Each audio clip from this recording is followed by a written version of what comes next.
E aí, mais uma análise de hoje e você não está sonhando, você não está alucinando. Isso daqui é uma análise de ação. Vou analisar aqui a primeira ação, Banco ABC, mas antes de analisar essa ação, só realmente o vídeo do Tigar saiu ontem, pode assistir o vídeo aqui no card. Eu vou trazer todo o vídeo de fundo imobiliário às 19 e todo o vídeo de ação mais ou menos por volta das 12, 13 horas da tarde. Se vocês acham um bom horário, deixem nos comentários. Eu também vou querer saber quais ações vocês querem ver aqui e se vocês gostaram, lá no final do vídeo vocês me dizem se vocês gostaram ou não desse modelo de analisar ações aqui também, fechou? É bem mais complicado do que analisar um fundo imobiliário, tem vários outros aspectos, mas se vocês gostarem eu vou trazer aqui, então já deixa aí nos comentários, perfeito? E além disso, eu vou querer a opinião de vocês pra outra coisa também. Gente, já analiso o Banco ABC aqui, mas antes disso, eu tava pensando, assim que o YouTube liberar, em criar uma área de membros aqui, pra gente poder ter essa troca aqui, e além de ter uma resposta nos comentários mais rápido, mais aprofundada, até em vídeos, se vocês acharem interessante, também trazer alguns outros fatores, como os vídeos exclusivos, vídeos que vão ter prioridade para os membros. Eu também tenho a ideia de criar um grupo de WhatsApp pra gente poder trocar todo mundo essa ideia,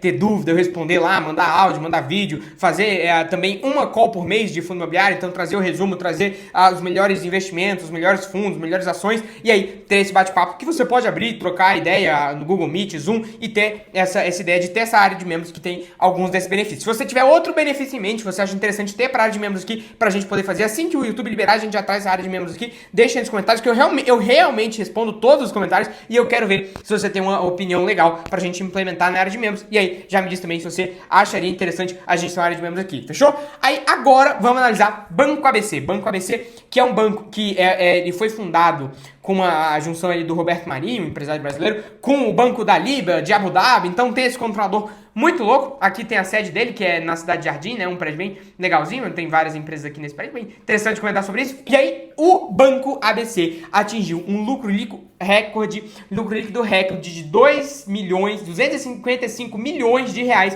e se a gente analisar isso, vira um lucro líquido de 1 bilhão de reais. Foi o maior valor já, né, foi recorde já registrado, então é o maior valor já registrado e dá um lucro de 1 bilhão de reais, que inclusive, se a gente analisar, né, se a gente conseguir manter esse patamar, que não vai ser uma dificuldade muito grande, a gente tá falando de comprar o banco a quase 4 vezes o PL. Se a gente pegar aqui, ele tá a mais ou menos 7, porque a gente teve uma queda no último ou no primeiro trimestre de 24. Então, se a gente pegar esse lucro líquido analisado aí de 1 bilhão, a gente tá comprando o banco aí a 4,5 vezes o PL, né? Então, bem interessante. E também estamos comprando ele abaixo do valor patrimonial. Um banco cotado abaixo do valor patrimonial. Então, muito interessante falar sobre isso. E sobre carteira de clientes também, o que acontece?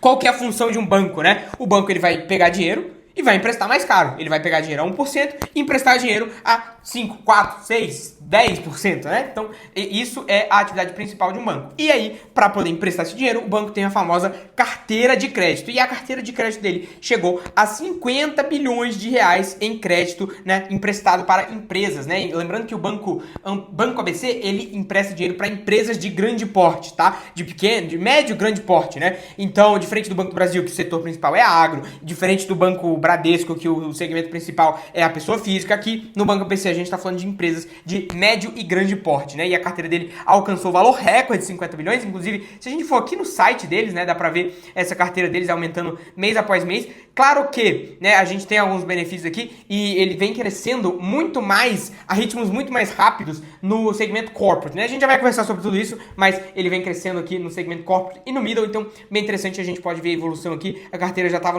na casa dos 40 há um bom tempo, lá desde 2022, e aí agora finalmente chegou no patamar de 50 bilhões de reais. E aí a gente tem a margem financeira, que é justamente isso, né? A diferença que você consegue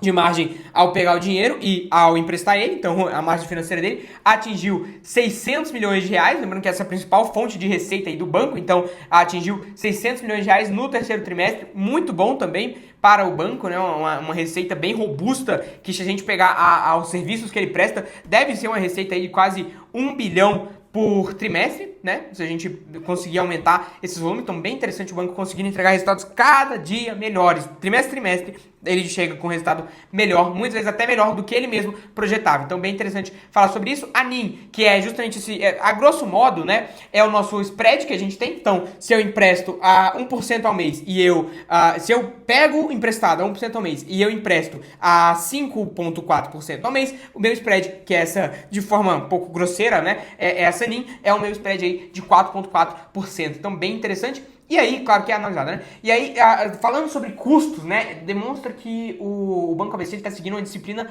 bem legal de custos, né? Ele tem seguido essa disciplina de custos que veio até abaixo do guidance dele. Então, ele está mantendo o pé no freio no que tange a custo e está conseguindo ter resultados entregando lucros maiores, né? E aí a gente tem um índice de eficiência do banco encerrando em quase 38%. O que é o índice de eficiência, né? É como se fosse uma margem líquida aí, né? Uma margem EBITDA, na verdade, uma margem EBITDA, EBIT, ao contrário, né? Então, se a margem EBIT, o índice já diz o próprio nome, ele é para dizer qual que é a eficiência do banco, né? O índice de eficiência do banco. Como é que funciona? Qual que é a métrica desse índice? É a despesa dele sobre a receita dele. Então, é como se fosse, né, justamente a inversa aí de uma margem EBIT, né? Então a gente pega o custo dele, divide pela receita, e aí, por exemplo, se o índice de eficiência dele é 38, a gente está dizendo que a margem EBITDA dele, que o banco não tem margem EBITDA, né? Mas a margem EBITDA dele, a grosso modo, também simplificando, a gente estaria falando que é o complemento disso aqui, que seria de 62%. É interessante, é bem grosso modo aqui, né?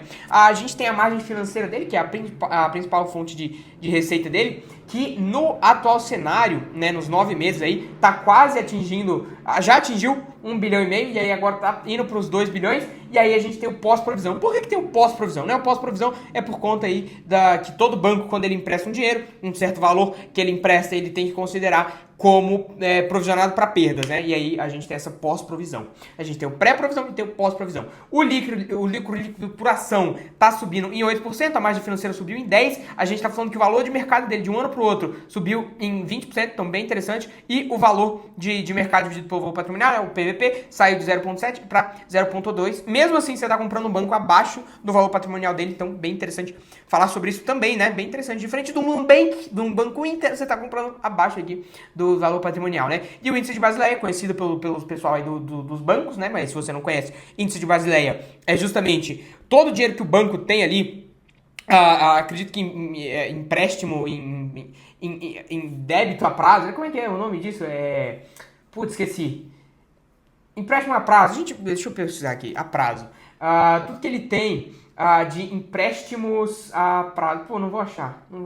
Mas tudo que ele tem de dinheiro, ele tem que deixar uma reserva no Banco Central. Porque senão ele poderia emprestar toda a carteira dele, né? E aí poderia ser uma alegria. Ele vai emprestar todo o dinheiro que ele tem, empresta mais do que ele tem. Então não, o Banco Central, né, fala para ele, olha meu querido, você tem que deixar de um valor ali total que você tem que deixar um tantinho desse valor aqui em reserva no Banco Central. E aí é o que a gente chama do índice de Basileia, né? O total de dinheiro que ele deixa ali em reserva e o total de dinheiro que ele tem emprestado. E aí aqui a gente tá falando que ele tem 16 reais a cada 100 reais emprestados, né? Então, assim, a cada 100 reais que ele tem, 16 tá reservado ali, né? Não tá emprestado. E a gente tem o capital de nível 1, que é o capital ali que faz referência ao capital de referência, né? Que é o capital de referência, que é o capital. O que é o capital de referência? É um valor ali que ele não pode emprestar muito mais do que esse capital ali que ele tem, que a gente pode dizer que é o patrimônio líquido do banco, né? A gente tem o capital 2 também, mas só comentar sobre isso aí, ele tem algumas travas, né? Por exemplo, como o índice de Basileia, o patrimônio líquido, o capital de nível 1 dele, que tem o capital de nível 1 é formado pelo capital principal, o capital complementar, né?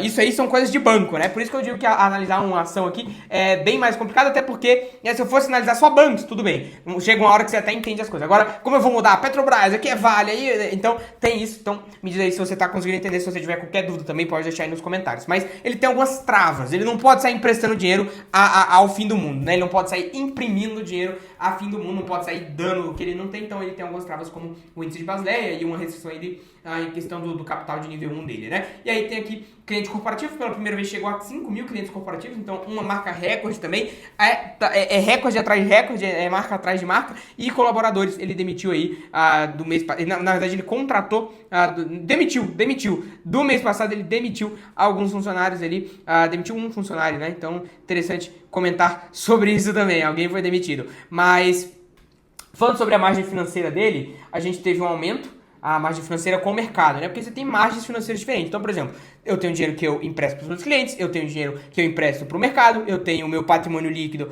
que ele é remunerado ao CDI, porque ele está lá no Banco Central, enfim, né? Enfim, você tem esse patrimônio líquido que é remunerado ao CDI também, e aí você tem margens para cada tipo de operação que você faz. E a margem financeira com o mercado cresceu bastante. Então, dá para ver aí que as empresas, quando emitem títulos públicos, debêntures, CRIs, CRAS, LCI, LCA, CDB, CDB não, né? Porque ele é um banco, né? Mas todos esses títulos emitidos, eles estão aumentando o spread ali, estão aumentando cada vez mais o valor de juros ali, e o banco tem conseguido crescer isso por conta desse aumento, né? E aí, falando sobre as despesas de provisão, no ano passado, início do ano passado, teve o caso da Americanas. E aí todo banco sofreu muito com o PDD, né? Provisional para devedores duvidosos. E aí todo banco sofreu muito com isso, e aí a gente dá pra ver que ele reduziu bastante a despesa com provisão, também porque teve uma reclassificação de rating, enfim. Você tem que, de acordo com o rating da dívida que você tem que deixar um valor ali em PDD. E aí quanto melhor foi essa dívida do seu devedor, né? Menor é o valor que você tem que deixar em provisão para devedores duvidosos, porque ele a chance de tomar um calote é bem menor. E aí, como teve uma reclassificação, acabou que você precisa deixar menos dinheiro agora em reserva ali em PDD, né? E aí, lembrando que, assim, a despesa com devedores duvidosos, o PDD, ele não é uma despesa em si, né? Ele é uma provisão, né? Então, só lembrar disso, que não é um dinheiro que ele evapora, não é um dinheiro que você tomou o calote, é um dinheiro que está provisionado, né? Então, é uma despesa ali que acaba saindo, né? É um dinheiro que não sai, ele fica ali, ele está ali, né? E aí, a gente tem uma diminuição bem importante com isso também. A receita com serviços, muito interessante. Chega uma hora que, principalmente por essas travas que a gente comentou, você não consegue sair emprestando dinheiro a rodo. Então você tem que aumentar o patrimônio líquido para poder emprestar mais dinheiro. E tem que aumentar o tamanho da sua carteira, enfim, tem algumas travas complicadas de você sair aumentando, expandindo, escalando o seu negócio. E aí, o que acontece? O banco ABC, vendo isso, ele foi para a receita com serviços e tem crescido, né? A receita com serviços dele, que serviços você pode escalar até o fim do mundo, até onde der. Você pode ter o PIB do Brasil em serviços, mas já em empréstimos não, né? E aí a receita com serviços deles cresceu. Eu comparo 9 meses contra 9 meses, né? Então, a gente está falando aqui do aumento de 24%. E o banco de investimentos, o que é banco de investimentos, né? Banco de investimentos que, inclusive, lá nos Estados Unidos, a gente já vai falar sobre tudo isso, mas lá nos Estados Unidos é onde o pessoal do mercado financeiro mais gosta de trabalhar, né? O investment banking. Por quê? O investment banking é justamente tudo que uma empresa de grande porte ela vai precisar. Então, poxa, eu preciso de crédito. É o banco de investimentos dessa empresa que vai fazer isso. Quero fazer uma aquisição de uma empresa. É o banco de investimentos que vai fazer tudo isso. Quero vender a minha empresa. É um banco de investimentos que vai fazer tudo isso. Quero pegar não sei, quero controlar o meu fluxo de caixa. É o banco de investimentos que vai fazer isso. Então, vários serviços nesse sentido são os bancos de investimentos que prestam, que prestam esse serviço, né? E eles vão prestar esse serviço para empresas de grandíssimo porte. Então, eles vão ganhar uma nota boa, né? Uma nota bruta aí. E aí a gente pode ver que é um setor muito pujante lá nos Estados Unidos, a gente já comenta sobre isso, mas aqui ele tá conseguindo crescer muito com isso. Então é muito legal ver isso, muito interessante, né? E a corretagem de seguros e tarifas, que não é um setor, ele faz uma corretagem, né? Ele não é uma seguradora em si, ele vai pegar um seguro de uma outra empresa, da Porto Seguro, por exemplo, e vai fazer essa intermediação do cliente dele com a seguradora, e aí vai unir os dois, vai ganhar uma corretagem em cima disso. Não acho que é um segmento que tem muita escala, não acho que é um segmento que ele vai conseguir gerar um retorno muito grande, né, a longo prazo ali, mas ele está crescendo, então isso é bom para o fundo, né? E a gente tem a participação de lucros e a participação dos acionistas, e aí no final a gente tem o lucro líquido recorrente, que aumentou em 17%, bem interessante, né? Tá quase chegando na casa de 1 bilhão, eu acho que ele pode fechar o ano de 24 com 1 bilhão, hein? Pode fechar o ano de 24 com 1 bilhão, e aí vai ser muito interessante quem estiver comprando esse banco no atual cenário, né? Lembrando que isso não é uma recomendação de investimento, tá? Eu acho que eu vou ter que falar isso em todos os vídeos, não é uma recomendação de investimento, mas eu acho muito interessante que você vai estar comprando a um preço bom, né? E aí a gente tem a participação nos lucros e a participação dos acionistas não controladores como uma despesa, né? É uma despesa ali, né? Você acaba tirando do resultado antes da tributação, e aí o lucro líquido você tira esses valores. São valores pequenos, mas o que é isso, né? Acho interessante a gente comentar. Participação no lucros, PLR, não é o produto aí que o Kai Janewski que vende, também não é o produto do Thiago Fint. PLR é justamente a participação nos lucros, né? E quem que recebe participação nos lucros? Então vamos supor, eu tenho o CEO, eu tenho o presidente ali, ali, né? Eu tenho o chefe do conselho de administração, o presidente do conselho de administração. Esses caras, se eles baterem certas metas, eu vou dar um percentual de lucro para eles. E aí é justamente isso que significa o PLR, né? A participação nos lucros, mas é para os caras do alto escalão. E aí, a participação de acionistas não controladores. O que é isso? Muito do salário desses acionistas não controladores. Quem que são eles? São o CEO, o CTO, o CFO, o CBO, o CLO, o vice-presidente do conselho, o presidente do conselho, o conselheiro do 1, conselheiro 2, conselheiro 3, conselheiro 4, enfim. Até porque esse banco aqui, né, normalmente as empresas têm 5 conselheiros, 5 diretores, 8 diretores, 10, se for empresa familiar, 12 diretores, né? Diretores é o pessoal que tá no conselho, não tá no conselho não, né? Tá na mesa de direção ali, CTO, CFO, CEO, enfim. E aí, normalmente, se for uma empresa muito grande, tem 12, o banco aqui tem 21. Então, tem bastante diretor aí, né? CTO, CFO, CBO, né? CIO, tudo que tiver no C-level ali, né? E aí, como é que esses caras são remunerados? Esses caras são remunerados através de bonificação em ação, tá? Então, a parte em dinheiro, claro, CLT, PJ ali, né? Eles não são CLT, né? Mas ponto só pra comentar sobre isso, mas eles são remunerados boa parte em ação, né? E aí, essa participação em ação, inclusive, a gente pode ver aqui, quero trazer para vocês, aqui nos fatos relevantes, a gente tem aqui o CVM 358. O que é o CVM 358? CVM 358, toda empresa que for listada, ela tem o CVM 358. O que é o CVM 358? CVM 358 é justamente um documento que a empresa entrega para a CVM, para você também, né, como consequência, de todas as negociações internas que tiveram. Então, se os controladores tiverem vendendo ação, se os diretores tiverem vendendo ação, se os conselheiros tiverem vendendo ação, se a tesouraria tiver vendendo ação, ou comprando, né, tudo isso eles têm que informar e aí você sabe. Então, se você vê que o controlador, por exemplo, tá vendendo ação, você liga o alerta e fala, se ele tá vendendo, né? Então, interessante, porque eu não vou vender as minhas também, né? Se ele tá comprando, bom ponto aí, significa que o cara tá confiante. E aí, a gente teve a tesouraria, né? A tesouraria é as ações ali que ficam dentro da... É como se a empresa tivesse uma participação da própria empresa, né? Tesouraria. A grosso modo, tá? Eu tô falando tudo a grosso modo aqui, mas se você quiser uma análise mais especificada, você deixa aí nos comentários a sua dúvida mais técnica. Mas a tesouraria vendeu aí cerca de 1,5 milhão, mais de 1,5 milhão em ações. E por que ele vendeu? Por que a tesouraria vendeu ações? A tesouraria vendeu ações para poder fazer o pagamento de remuneração variável, e aí é justamente o pagamento de remuneração variável desses caras aqui, pegou? Então, agora falando sobre... aqui a gente tem um resultado, né, que é a DRE de resultado gerencial dele, mas a gente também tem um resultado contábil, né? E o resultado contábil e o resultado gerencial tem algumas mudanças, principalmente reclassificações. E aí, assim, nessas reclassificações aqui, a gente tem todo aquele lance do JCP, que o JCP paga menos imposto do que o banco pagaria do lucro dele, então ele distribui o JCP, mas aí os controladores reinvestem, enfim, tem toda uma questão aí do JCP, se você viu a questão de tributação do JCP, você sabe como é que funciona um pouco disso, e aí o contábil para o gerencial ele muda isso, e tem algumas reclassificações. Então, por exemplo, ele reclassifica despesa de pessoal, que aí você tem que pagar INSS, você reclassifica essa despesa como participação nos lucros, aí você paga um imposto menor, e aí no final o contábil foi tantos, mas o gerencial foi maior, né? Acredito que a maior parte dessas reclassificações aqui e desses efeitos fiscais, seja essa mudança aqui, né, dele trazer essa tabela, seja justamente esses movimentos, né? Ele vai reclassificando as coisas e vai pagando menos imposto. Porém, né, algumas reclassificações aqui eu fiquei na dúvida, então, assim, não vou comentar sobre isso, a gente tem bastante coisa aqui falando sobre isso, mas a gente tem essas reclassificações. Acredito eu que para o banco pagar menos impostos, e aí algumas coisas também, por exemplo, poxa, ele considera outras despesas administrativas, aí ele manda essa despesa para resultado bruto, espero eu que não seja para ele inflar o resultado e sim para pagar menos impostos, espero eu e acredito eu que seja isso, né? E aí, falando sobre os resultados do banco aqui, né, a gente pode ver que o patrimônio líquido dele aumentou, inclusive, né, o patrimônio líquido dele é 6 bilhões, você está comprando o banco a 5, né, não sei se faz muito sentido você ficar fora dessa, né, claro, não é uma recomendação de investimento, eu tô expressando a minha opinião aqui, e o que eu faço com o meu dinheiro é o que eu faço com o meu, não é o que você tem que fazer com o seu, enfim, e aí o que o banco não tem ROI, né, o banco ele é diferente, inclusive o banco, ele é a empresa mais endividada do mundo. Porque ele não tem capital próprio. O capital próprio dele aqui é 6 bilhões. E ele empresta 50. Esses 45 e esses 44 de diferença é justamente dívida. Só que ele tem uma dívida que ele vai pagar por causa que ele está emprestando, né? Então, assim, o banco não tem algumas métricas que a gente está acostumado a ver em outras empresas. Mas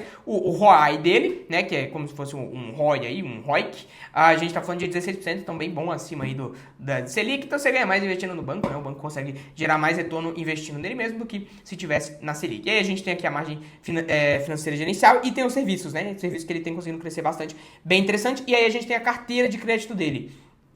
A carteira de crédito dele é composta majoritariamente por empréstimos. O que é um empréstimo? É justamente você emprestar o dinheiro para empresas, da mesma forma que funciona aí no teu banco. Você vai no banco aí, Banco Bradesco, você vai no Banco Bradesco e entra no aplicativo, pede um empréstimo ali, e aí eles analisam, fazem análise de crédito e emprestam dinheiro para você poder tocar a tua vida aí, tua operação, a tua empresa, enfim. E aí, nesse caso, é justamente isso. E a gente tem títulos privados também. Títulos privados é o CRI, é o LCI, LF, letra financeira, é a debênture, é a nota compromissada, é o que for que você tiver de dívida aí, né, que o banco vai emprestar para você, só que no mercado ali de títulos privados, não é um empréstimo do banco, né, é um empréstimo que ele tá ali no mercado. Tem a carteira caixa, que é a soma dos dois, e aí você tem as garantias prestadas, que é um serviço, né, que você vai terceirizar. Tem no vídeo do Tigaronzo, vou deixar o vídeo aqui no card, mas é como se você pegasse um pagamento que vai demorar para chegar, então, vou te pagar daqui 300 dias. Aí, em vez de pagar 300 dias, eu te adianto esse dinheiro, e aí eu te pago 280, eu pego os 300 e eu pego esse dinheiro daqui 300 dias e aí eu ganho esses 20 reais ali de diferença, né? Como se fosse mais ou menos isso, é de uma forma simples. E aí, como é que a gente tem, né? A carteira expandida dele é a soma de todas, né? Como é que a gente configura os empréstimos? Maior parte, né, da carteira de crédito dele tá em empréstimos, e aí 24 mil. E aí o corporate é onde tá a maior parte. O que é o corporate, né? Ele mesmo diz aqui embaixo, o corporate são empresas que faturam anualmente entre 300 milhões e 4 bilhões. O middle é de 30 a 300 e o Corporate and Investment Banking, né, o CIB, vou chamar de CIB, é a empresa que tem um faturamento anual de mais de 4 bilhões. Então a gente está falando aí de empresas que têm acesso ao mercado, que têm acesso eles podem ematir um CRI, eles podem emitir um CRA, são empresas grandes e conhecidas, né? São empresas que estão, na maioria das vezes, listadas na bolsa, enfim. E aí, essas empresas têm muito capital e elas pagam muito bem, elas remuneram muito bem, elas precisam de muitas coisas, mas são poucas empresas. Já o corporate são empresas de grande porte, que também pagam bem, que têm essa estrutura como uma corporate and investment banking, só que não dessa mesma forma, né? Claro que menor, só que tem muito mais empresas nesse segmento. E aí, é justamente onde o banco tem a maior exposição, né? 70% aí da carteira de empréstimos ele tá em empréstimos e para corporate. Títulos privados também 70% tá em corporate. Por quê? Porque é onde você melhor recebe para a quantidade que você recebe. E você corre um risco tranquilo. Você tem muitas empresas pagando bem. Então é o filezinho, né? O filezinho é o corporate. E aí você tem o middle, que são empresas menores, que pagam menos, mas que tem muita empresa, é um mar azul, só que tem um risco maior, enfim. Tem alguns pontos em relação a isso, né? E aí dá pra ver um crescimento aqui em todas as áreas, crescendo bastante, né? 68, 77 em Investment Banking Corporate. Inclusive, esse CIB aqui é onde está Americanas, né? Quando você vê que tem um CIB com uma nota explicativa é onde está Americanas. Mas o que eu falei pra vocês que eu ia... Aqui também, ele 60% do corporate, né? Mas o que eu falei pra vocês que eu ia explicar é o seguinte... o Corporate and Investment Banking são essas empresas que elas precisam fazer M&As, que elas vão fazer aquisições, que elas estão no mercado, que elas precisam de alguém para controlar o fluxo de caixa. Né? Às vezes não, porque tem o CFO, mas são empresas que elas vão precisar quase que rotineiramente de um banco por trás das operações todas que elas fazem, né? É que nem o Flávio Augusto aí com o Banco BTG. O Banco BTG é o investment banking dele, né? E aí isso esse banco que vai coordenar todos esses movimentos. E são empresas grandes, né? Empresas que faturam mais de 4 bilhões de reais por ano, né? 4 bilhões de reais é muito dinheiro, são empresas que normalmente estão no mercado, enfim. E hoje, esse segmento, a gente pode ver que ele vem crescendo ano após ano, o CIB, mas você pode ver que ele é bem estagnado, né? Vou colocar aqui para vocês verem. Ele é bem estagnado nesse sentido. Por quê? Se eu pegar aqui, ó... Porque não tem muito para onde ir. São poucas empresas que estão nesse nível no Brasil. É muito difícil você ter essas empresas. Então é um segmento que ele cresce um pouco, mas ele é bem estagnado, né? E por que são poucas empresas que têm esse nível do Brasil, né? Porque se você parar para pensar, no mercado americano, esse segmento de Corporate Investment Banking, se um salário médio americano é de $50 mil por ano, um cara que trabalha com Investment Banking, né? O cara do financeiro, que é o sonho dos caras lá, é trabalhar no mercado financeiro de Investment Banking, é justamente Porque o cara ganha 80 mil por ano, 100 mil, 200, 300, meio milhão por ano. E por que ele ganha tanto, né? Porque essas empresas têm essa pujança. Aqui no Brasil, se você parar pra pensar, de empresas listadas na bolsa, a gente não tem nem, mal tem 500. Lá são mais de 5 mil, né? Então a gente precisa dar pra ver o tamanho desproporcional disso tudo. Mas o muito interessante aqui de ver do Banco ABC é porque ele é um dos poucos bancos que trabalha nesse segmento, né? De forma mais pujante. Então a gente tem é um segmento muito grande lá nos Estados Unidos, pode ser que venha a se tornar grande no Brasil, o que é a passos lentos, né? Mas é um segmento muito grande nos Estados Unidos, pode se tornar grande no Brasil aqui, e ele é onde tá, e onde tá o Banco ABC é justamente nesse segmento. Então, se esse segmento crescer como cresce lá nos Estados Unidos, pode ser bem interessante, né? Numa onda de IPO, o Banco ABC provavelmente ganha muito dinheiro. Numa onda de muitos M&A, de mercado aquecido, o Banco ABC ganha muito dinheiro. Então você pode ver que nos momentos em que o mercado está mais aquecido nesse sentido ali de mercado financeiro, é o momento que ele faz muito dinheiro. Então, bem interessante para o banco já tá posicionado, bem posicionado. E uma coisa interessante é o seguinte, né? O Banco ABC ele tem muito LTV. E LTV não é o Loan to Value que você está acostumado a ver em fundos imobiliários. O LTV que a gente está falando aqui é de Lifetime Value. É o tempo que é o dinheiro que esse cliente vai deixar ao longo do tempo que ele ficar com você. E por que ele tem um LTV grande? Diferente da Americanas, que você vai lá e compra uma balinha e talvez nunca mais volte, porque você prefere comprar na Casas Bahia. Aqui a gente está falando de empresas que vão ficar com eles durante muito tempo. Durante muito tempo. Então, uma empresa que fez um IPO com o Banco ABC em 2010, ou que precisou de fazer uma aquisição lá em 2008, tá com o Banco ABC até hoje. Tá com o Banco ABC até hoje. Então ele tem esse LTV muito grande. E como ele tem esse ecossistema de empréstimos, ele tem um ecossistema de serviços agora que ele tá trazendo, como ele tem um ecossistema de serviços ali, de corretagem de seguro, enfim, de coisas que ele pode oferecer para os clientes dele, e são clientes que já estão com ele há muito tempo, que têm confiança no banco, ele consegue aumentar o valor de receita que ele tem por cliente.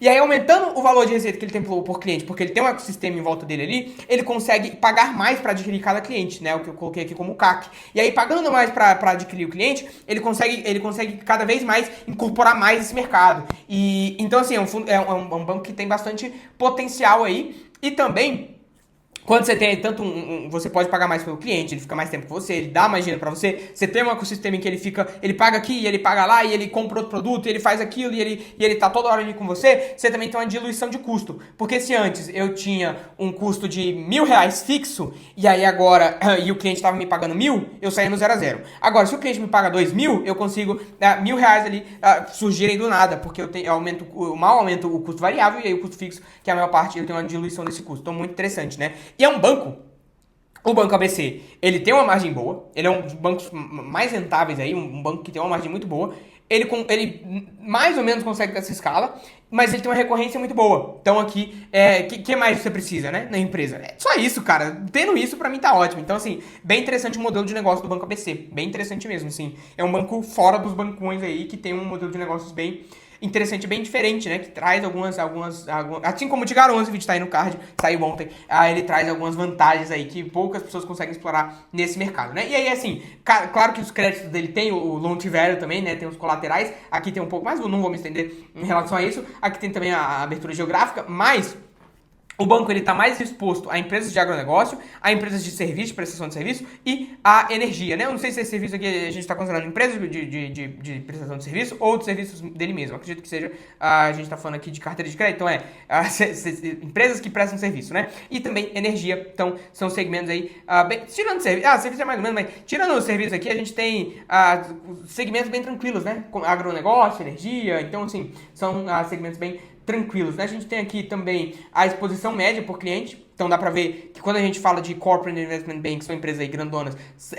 a exposição média de dívida que ele tem é de quase 80 milhões de reais, enquanto o Corporate é de 4 vezes a menos, né, 19, e o Middle é 2. Então, assim, a exposição de um corporate equivale a 10 middles e um CIB equivale a 4 corporate, né? E um CIB equivale a 40 middles, né? Então é bem interessante que a cada uma aquisição que o banco consegue fazer, por exemplo, de um corporate, de um CIB, ele precisa adquirir 40 middles, entendeu? Então é um mercado mais estável, mas uma vez que ele adquire, ele consegue um grande pulo, né? E o corporate é justamente no meio disso, é o filezinho, que aí você consegue adquirir mais clientes e também consegue um valor tranquilamente bom para cada cliente, né? Aqui a gente tem o spread que ele comenta, né? O spread com cliente com provisão e sem provisão. A provisão é justamente esse PDD que ele tem que tirar ali, né, por conta de provisão com devedores duvidosos. A gente tem aqui o valor de empréstimo, dá pra ver que a maior parte dos empréstimos do banco são empréstimos grandes, de mais de 100 milhões de reais e quase 50% de mais de 50 milhões de reais. Então, você vê ali que a maior parte está sempre concentrada no CIB e no corporate. E aí, o vencimento, eu até fiquei surpreso em relação a isso, são vencimentos de curto prazo, né?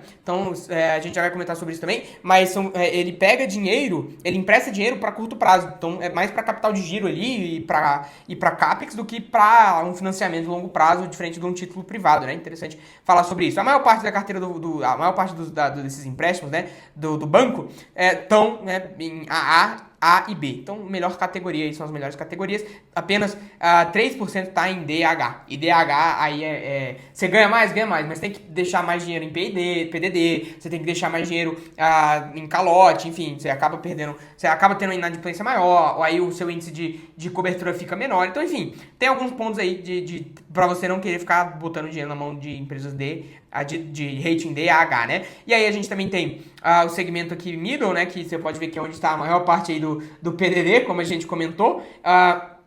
E aí, no total, a gente terminou o saldo PDD dividido pela carteira de 2%. Então, de todo o dinheiro que ele empresta, 2% ali tá em PDD, né? Em provisão para devedores duvidosos. Aqui tem uma abertura um pouco mais interessante, né, da despesa dele. 1,4% da carteira de empréstimos está com... Porcentagem da carteira de empréstimos, né? Porcentagem da carteira de empréstimos, 1,4 representa PDD e a despesa com PDD foi de 80 milhões aí. Cadê o da Americanas aqui? Americanas aqui, né? E... cadê? Americanas aqui nesses 2 trimestres aqui de 23 e 24. Então, interessante comentar sobre isso. Aqui a gente tem os empréstimos, ele vem diminuindo, né? Porque ninguém quer ter exposição a D e H. E as garantias prestadas, eu não vou me estender um pouco mais sobre isso. E o índice de cobertura. O que é o índice de cobertura, né? É o saldo que você tem em PDD, então que está provisionado ali, está guardadinho certinho, e as operações com inadimplência de 90 dias. Então, por exemplo, eu emprestei dinheiro para a empresa e tem 90 dias que ela não me paga. Se eu pegar todo o valor que eu provisionei, então vamos supor, eu tenho 50 milhões emprestados e eu deixei em PDD 100 milhões. Não, 500 milhões. Eu deixei em PDD 500 milhões. E as empresas que não estão me pagando, o valor que não está sendo pago para mim, que eu deveria receber e não recebi, ou seja, inadimplência, de 90 dias são 250 milhões. Aí eu vou ter um índice de cobertura que é 500 milhões, né, o PDD, o saldo provisionado ali para devedores duvidosos, contra essa minha operação com atraso de 250 milhões, eu vou ter um índice de cobertura de 2. Ou seja, se eu tomar esses 250 milhões de calote, eu consigo cobrir eles tranquilamente, porque já estava provisionado, e eu consigo tomar outro calote desse, que aí eu ainda consigo cobrir. Então, é isso que significa o nosso índice de cobertura, né? Quanto maior, né, mais calote você está apto a tomar, mas se o índice de cobertura estiver pequeno, significa que o seu crédito é melhor, e também, né, que você está tomando menos calotes, né? Você está tomando menos inadimplência, e também que você não tem que colocar um saldo PDD tão alto, ou seja, mais dinheiro para você poder emprestar. Então, tem pontos bons e negativos, né? Mas o setor de bancos é o melhor setor do mundo, né? O Warren Buffett fala, não sei se é para seguro ou para bancos, né? Mas o segundo melhor negócio do mundo é um banco mal administrado.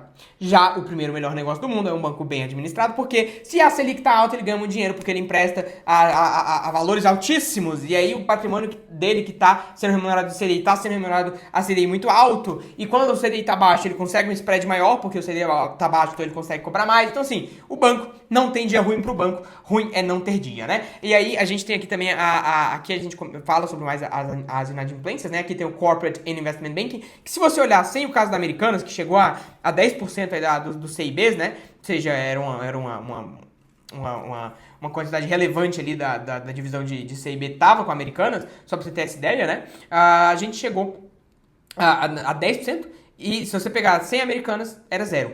Só pra você ter essa consciência, né? E aqui no middle, você dá pra ver que o middle tá crescendo muito, né? Então pode ser um ponto aí não interessante, né? O banco, aumentando a exposição a middle, ele tá aumentando também as operações com atraso dele, né? Claro que isso aí, pô, esperado, mas às vezes não é o melhor caminho para o banco adotar, né? Só um ponto em relação a isso. E aí aqui a gente tem a formação de inadimplência, ou seja, passou de 90 dias é inadimplência, passou de 90 dias é calote legal. E aí a gente tem aqui as inadimplências que ele tem tomado, né? E aí a gente tem aqui um negativo, né? Por conta do CIB aqui, Americanas também. E aí, quando a gente fala de banco, a gente está falando justamente de captar dinheiro.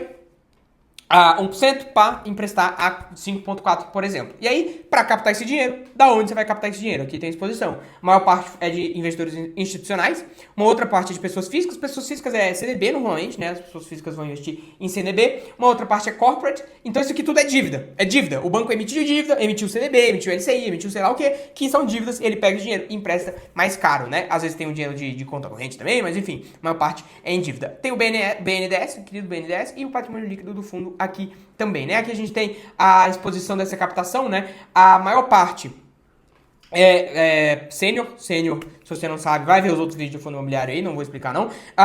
E a gente tem sênior local, ou seja, a maior parte da captação, né, das dívidas dele são locais, e uma segunda maior parte é internacional, ou seja, dívidas internacionais, né? Inclusive ele tem ali esse controlador que é o Banco da Líbia, né? O Bank ABC, que é um controlador muito doido, mas eu tenho um contraponto para isso, que assim, embora o Banco da Líbia seja Muammar Gaddafi, né, ali, a região ali de Abu Dhabi e tal, Oriente Médio, problema toda hora, a gente tem um contraponto sobre isso que eu já comento com vocês. Mas a capitalização total dele foi de 5,5 bilhões, né, lembrando que se a carteira dele está em 5 bilhões, 50 bilhões, significa que 5 bilhões ele está ali bem reservadinho, né, e aí a gente tem aqui que a maior parte é depósito a prazo, letras financeiras. Depósito a prazo é o querido CDB, letras financeiras são letras financeiras, e obrigação por empréstimos e repasse no exterior é uma dívida lá nos Estados Unidos, né? E eu fiquei até surpreso que é o seguinte, além de pegar para emprestar 5,4, a gente também está falando do banco